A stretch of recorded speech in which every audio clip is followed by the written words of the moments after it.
संजय राजकोट, गुजरात के राजकोट वंश का अंतिम उत्तराधिकारी, लोगों के बीच सिकंदर के नाम से जाना जाता है। वह सायश्री नामक एक चित्रकार से विवाहित हैं, जिन्हें रानी साहिबा कहा जाता है। एक दिन एक उड़ान के दौरान मंत्री राकेश प्रधान के बेटे अर्जुन की मुलाकात मोनिका से होती है, जो पहले एक अश्लील फिल्मों की अभिनेत्री रह चुकी है और अब शादीशुदा है और उसका एक बेटा भी है। अर्जुन उसे धमकी देता है कि वह उसके पुराने वीडियो उसके बेटे को दिखाएगा अगर वह उसके साथ शारीरिक संबंध नहीं बनाती। लेकिन उसी उड़ान में संजय भी मौजूद होता है और वह हस्तक्षेप करता है। वह अर्जुन और उसके बाउंसरों के साथ लड़ाई करता है और आखिरकार अर्जुन को मोनिका से माफी मांगने के लिए मजबूर करता है। अगले दिन मंत्री राकेश इंस्पेक्टर प्रकाश को संजय को गिरफ्तार करने के लिए रिश्वत देता है। प्रकाश संजय के राजकोट स्थित महल में पहुंचता है, लेकिन उसे संजय वहां नहीं मिलता। सायश्री उसे बताती है कि संजय पहले ही पुलिस स्टेशन जा चुका है।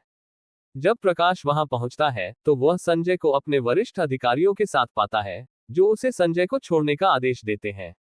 सायश्री महसूस करती है कि संजय उससे हमेशा दूर दूर रहता है। वह अक्सर उनकी शादी की सालगिरह और उसका जन्मदिन भूल जाता है।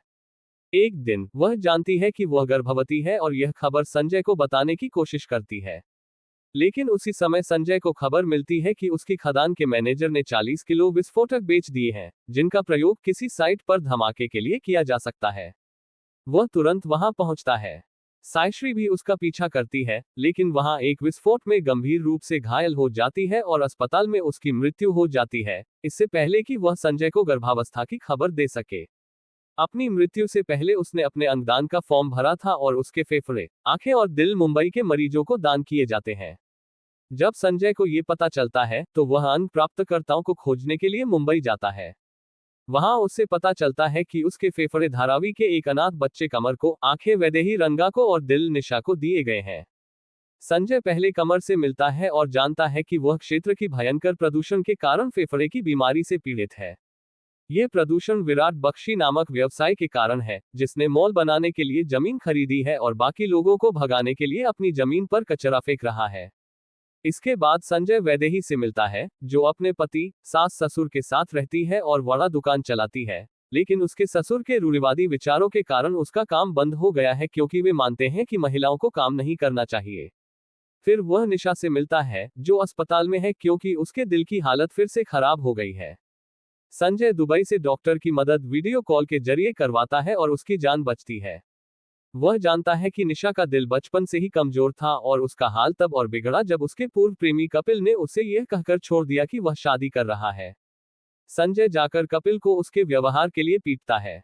राजकोट लौटने से पहले अर्जुन संजय को अपने पिता राकेश की रैली में देख लेता है और उनका पीछा करता है, लेकिन अंत में अर्जुन की कार में उसके फेंके गए मोलोटोव कॉकटेल गिरते हैं और उसकी मौत हो जाती है।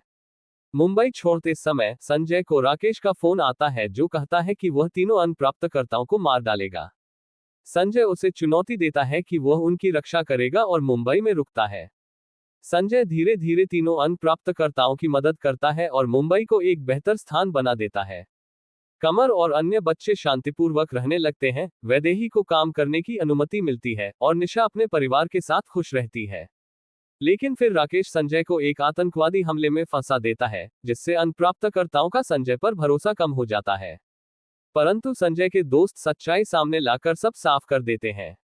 बाद में राकेश के गुंडे कमर के अस्पताल पर हमला करते हैं, लेकिन संजय उनसे लड़ता है और उन्हें हरा देता है। उस रात वह राकेश के महल में घुसकर उसे पीटता है।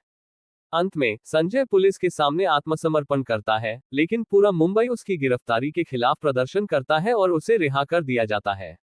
इस तरह उसे सिकंदर की उपाधि मिलती है।